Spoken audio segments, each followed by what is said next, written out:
Muli po, isa pong mapagpalang araw sa ating lahat. Ito po si Brother Mike. Ating pag-usapan yung Matthew 28:19 na ang sabi ng ating Panginoon na bautismo niyo sila sa pangalan ng Ama, ng Anak at ng Espiritu. Ano ba talaga ang dapat na pangalan? Ayon doon sa sinabi ng ating Panginoon. Basahin po natin ang mga application ng mga apostol doon sa Acts 2:38 nang si Pedro ay nagbautismo, ang sabi niya, kayo ay binabautismohan ko sa pangalan ni Jesus. Sa Acts 10:48 nang bautismo ni Pedro sila Cornelio, ang sabi niya, kayo ay binabautismohan ko sa pangalan ni Jesus.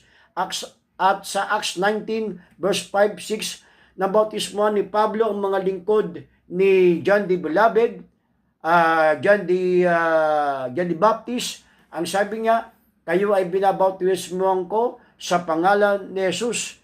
Sa makatuwid baga, ang kanilang ginamit ay pangalan ni Jesus. Hindi po yung pangalan ng Ama, ng Anak, at ng Espiritu.